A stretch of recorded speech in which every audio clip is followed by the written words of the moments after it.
28 август дар шаҳри Душанбе асосгузори сулҳу ваҳдати миллӣ, пешвои миллат, президенти ҷумҳурии Тоҷикистон муҳтарам Эмомалӣ Раҳмон ва раиси Маҷлиси Миллии Маҷлиси Олии Ҷумҳурии Тоҷикистон, раиси шаҳри Душанбе муҳтарам Рустами Эмомалӣ ҷамъияти дорои масъулияти маҳдуди кампозит ТА-ро ифтитоҳ намуданд.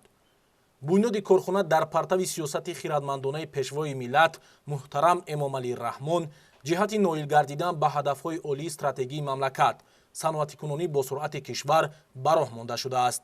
ёдовар мешавем ки 17 сентябри соли 2019 президенти ҷумҳурии Тоҷикистон муҳтарам Эмомалӣ Раҳмон ва раиси шаҳри Душанбе муҳтарам Рустами Эмомалӣ дар маҳаллаи чортепаи ноҳияи Синои шаҳри Душанбе бо гузоштани санги асос ба бунёди корхонаи истеҳсоли қубурҳои шишапластикии композит ТА оғози расмӣ бахшида буданд. Дар корхона зиёда аз 150 нафар бо ҷои кории доимӣ таъмин шуда, дар як сол то 150 километр қубурҳои худрашон гуногуни аз 300 то 3000 миллиметра истеҳсол мекунанд. Истеҳсоли қубурҳои шишапластикӣ бори аввал дар кишвар ба роҳ монда мешавад.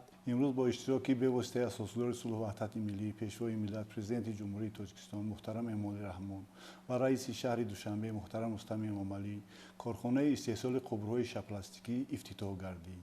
дар хаттои истеҳсоли корхона зиёда аз 14 намуди дастгоҳ таҷҳизоти нави замонавӣ насб гардида барои истеҳсоли қубурҳои шишапластикии қутрашон аз 300 мм то 3000 мм ки дар самтҳои обтаъминкунии системаи коррезӣ, обёрӣ ва ғайре истифода бурда мешаванд пешбинӣ гардидааст. иқтидори солонаи корхона 150 километр қубурҳои шишапластикии қутрашон гуногун мебошад. ба бунёд гардидани корхонаи мазкур зиёда аз 150 нафар шаҳрвандони кишварамон ба ҷойҳои кори доимӣ ва маоши сазовор таъмин карда мешаванд. миннатдории бепоёни худро ба асосгузори сулҳу ваҳдати миллӣ, пешвои миллат, президенти ҷумҳурии Тоҷикистон муҳтарам Эмомалӣ Раҳмон ва раиси шаҳри Душанбе муҳтарам Рустами Эмомалӣ барои муҳайё намудани шароитҳои мусоид дар кишвари азизамон иброз менамоем ва қайд менамоям ки чунин шароитҳо моро водор месозад ки тамоми кӯшишу ғайратамонро баҳри ободу зебо намудани кишвари азизамон равона намоем. маҳсулоти корхона ивазкунандаи воридот буда, баробари таъмини кишвар содироти он ба хориҷи мамлакат низ ба роҳ монда мешавад.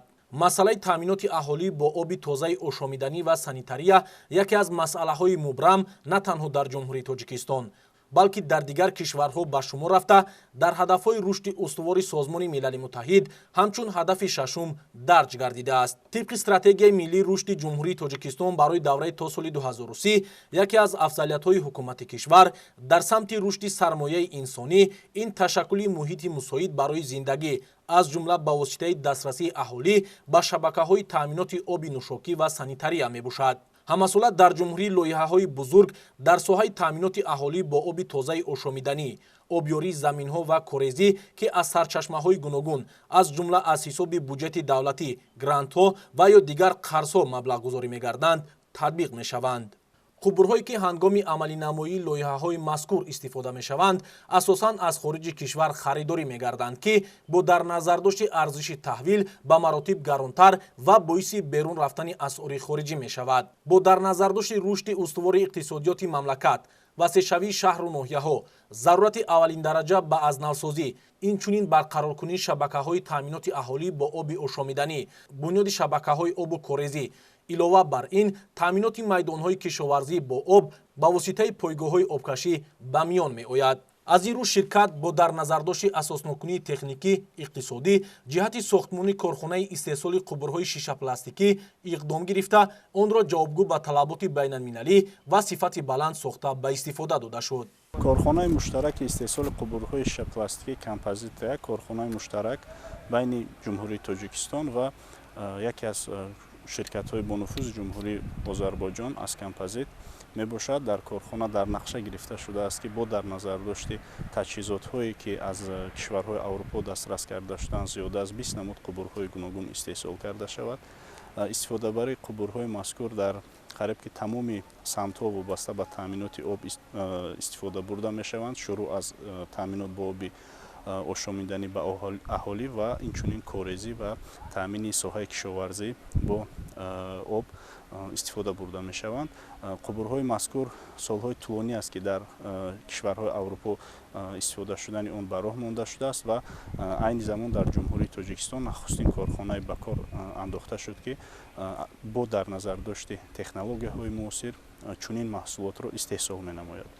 боиси қайд аст ки дар корхона имконият ҳаст ки дар оянда дигар намуди маҳсулотҳо аз маҳсулоти композитӣ низ истеҳсол карда шавад. боиси хушнудист ки дар арафаи ҷашнгирии яке аз ҷашнҳои бузурги давлатӣ, яъне 30-солагии истиқлолияти давлатии ҷумҳурии Тоҷикистон корхонаи қубурҳои шишапластикии композития ифтитоҳ гардид ва мо вазифа дорем ки тамоми саъю кӯшиши худро баҳри татбиқи ҳадафҳои ҳукумати ҷумҳурии Тоҷикистон дар самти саноатикунонӣ ва таъмини аҳолии кишвар бо ҷойҳои корӣ ва шуғли пурмаҳсул махсусан равона намоем. аз ин рӯ ширкат бо дар назардошти асоснокунии техникии иқтисодӣ ҷиҳати сохтмони корхонаи истеҳсоли қубурҳои шишапластикӣ иқдом гирифта онро ҷавобгӯ ба талаботи байналмилалӣ ва сифати баланд сохта ба истифода дод.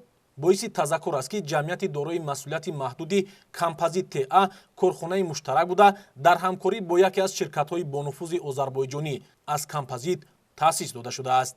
корхона тасмим гирифтааст ки дар муҳлатҳои наздиктарин мутахассисони маҳаллиро тайёр кунанд ки минбаъд маҳсулоти корхонаро бо сифати баланд ва ҷавобгӯ ба стандартҳои байналмилалӣ истеҳсол намоянд. таҳлилҳо нишон доданд ки истифодаи қубурҳои шишапластикӣ ҳангоми истеҳсоли он дар дохили кишвар аз лиҳози иқтисодӣ манфиатовар мебошад.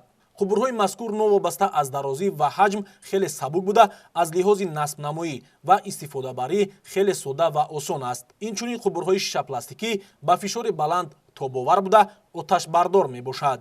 барои истеҳсоли қубурҳо асосан маҳсулоти қуми кварсӣ, нахи шишагин ва қатрон истифода мегардад. дар ҷумҳурии Тоҷикистон конҳои қуми кварсӣ хеле зиёд ба назар расида истифодаи васеъи ин намунаи ашёи хом аз дохили кишвар ба нақша гирифта шудааст. дигар намуди ашёи хом то пайдо намудани манбаи дохилӣ аз хориҷи кишвар ворид карда мешавад. миннатдории худро ба ҳукумати кишвар ва бевосита ба пешвои муаззами миллат баён намоям ки имрӯз ин корхона ифтитоҳ гардид ва мо ҷавонон дар арафаи 30-солагии истиқлолияти давлатии ҷумҳурии Тоҷикистон бо ҷои кор таъмин гардидаем. мутахассисони маҳаллӣ аз ҷониби шарикони рушд бозомӯзӣ шуда мо имрӯз метавонем қубурҳои шишапластикиро истеҳсол намоем. пас аз ифтитоҳи иншоот сарвари давлат муҳтарам Эмомалӣ Раҳмон ва раиси шаҳри Душанбе муҳтарам Рустами Эмомалӣ дар муаррифии автобусҳо иштирок намуданд. автобусҳои дохилишаҳрии тамғаи Акия Ориё истеҳсоли корхонаи муштараки Акия Авесто Автомотив Индастрии ҷумҳурии Тоҷикистон мебошад. корхонаи муштараки Акия Авесто Автомотив Индастри аз аввали соли 2020 дар асоси фармоиши мақомоти иҷроияи ҳокимияти давлатии шаҳри Душанбе истеҳсоли автобуси дохилишаҳриро бори аввал ба таври силсилавӣ бо номгузории тоҷикӣ Акия Ориё оғоз намуд. ёдовар мешавем ки ҷамъияти дорои масъулияти маҳдуди Акия Авесто Автомотив Индастри ҳамчун ширкати муштараки Тоҷикистону Туркия моҳи январи соли 2018 фаъолиятро оғоз намуда автобусҳои замонавии тамғаи Акияро истеҳсол мекунад ва дар самти саноатикунонӣ бо суръати кишвар саҳм мегузорад. дар натиҷаи азму талошҳои мунтазами асосгузори сулҳ ва ваҳдати миллӣ пешвои миллат президенти ҷумҳурии Тоҷикистон муҳтарам Эмомалӣ Раҳмон ва тадрижан амалӣ гардидани иқдомҳои созанда ҷиҳати рушди соҳаи саноат дар солҳои соҳиби истиқлолӣ дар кишвар бо тавассути ҷалби сармоягузории дохилию хориҷӣ як қатор корхонаҳои истеҳсолию саноатӣ ба роҳ андохта шуданд ва имрӯзҳо низ ин иқдоми созанда идома дорад. аз он ҷумла ҷамъияти дорои масъулияти маҳдуди Акия Авесто Автомотив Индастри ки ҳамчун ширкати муштараки Тоҷикистону Туркия фаъолияти худро январи соли 2018 оғоз намуда ба истеҳсоли нақлиёти мусофирбар машғул буда ҷиҳати саноаткунии кишвар саҳми худро гузошта истодааст.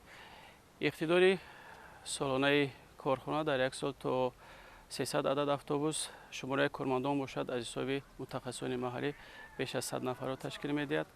корхонаи истеҳсолӣ бо назардошти таъмини фаъолияти он бо техника ва технологияҳои муосир ба роҳ андохта шудааст.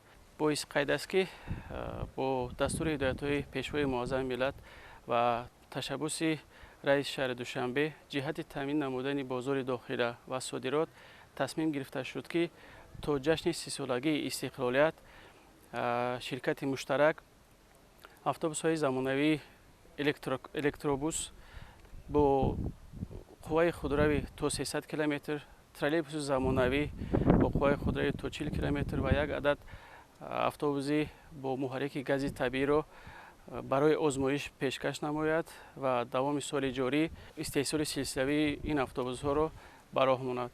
Ва чӣ хеле шоҳид гаштем имрӯз ва мо мушарраф гашт, ки дар қатори дигар маҳсулотҳои истеҳсолшаванда автобусҳои замонавии болозикрро мо дар ҳузури пешвои муаззами миллат ва раиси шаҳри Душанбе муаррифӣ намудем. дар айни замон аз ҷониби корхонаи муштарак ба таври силсилавӣ автобусҳо бо дарозии 8 ва 12 метр истеҳсол гардида банду баст ва тарҳрезии автобусҳои дуошёна, автобуси таъиноти байнишаҳрӣ, автобуси бо гази табиӣ ҳаракаткунанда, электробус ва электротроллейбус идома дорад. Корхонаи муштарак як адад электротроллейбуси худрави озмоишии навро истеҳсол намуд, ки он муҷаҳҳаз бо техника ва технологияҳои нав, ҷавобгӯ ба стандартҳои байналмилалӣ ва дорои иқтидори ҳаракати автономӣ ба масофаи то 40 километр роҳ бе пайвастшавӣ ба хати нерӯи барқ аз ҳисоби нерӯи барқи ҷамъкардааш дорад. дар баробари ба стандартҳои ҷаҳонӣ ҷавобгӯ будани воситаи нақлиёт, симои зоҳирӣ ва дохилии он ба таври замонавӣ бо мақсади рафтуои ба роҳати мусофирон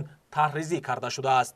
корхона инчунин электробуси замонавии озмоишии навро бо тарҳи замонавӣ истеҳсол намуд, ки муҳаррики он пурра бо нерӯи барқ фаъолият карда то масофаи 200 километр роҳ бо нерӯи барқ ҳаракат менамояд, ки аз лиҳози экологӣ яке аз безарартарин нақлиёт дар олам ба ҳисоб меравад. илова бар ин бо назардошти ба инобат гирифтани содироти молу маҳсулоти ватанӣ ба кишварҳои эҳтиёҷдор, ба автобуси муҳаррикаш бо гази табиӣ ҳаракаткунанда дар заминаи имкониятҳои корхонаи муштарак тарҳрезӣ гашта истеҳсол намудааст. корхона аз 6 хати истеҳсоли иборат аст: хати кафшергарӣ, хати таҳраммулӣ, хати бандубаст, хати электрикӣ ва хати механикӣ. айни ҳол дар корхона модели лев 12 100 адад омода карда шуда додааст ва инчунин айни ҳол модели нави le 8 истеҳсол карда истодаем ва дар оянда боз кӯшиш ба харҷ метиҳем, ки бозам моделҳои нав истеҳсол кунем. дар баробари вазифаҳои тарҳрезӣ гардида дар барномаи рушди иҷтимоию иқтисодии шаҳри Душанбе барои давраи то соли 2025 амалигардонии ҳадафот дар самти ҳифзи муҳити зист ва фароҳам овардани шароити хуб барои ҳамлу нақли мусофирон бо харидорӣ намудани автобусҳои наву муосир, электробусҳои замонавӣ ба талаботи имрӯза ҷавобгӯй марҳила ба марҳила мавриди татбиқ қарор дода шуда истодааст, ки дар ин самт низ корхонаи муштарак кору фаъолияти худро равона намудааст.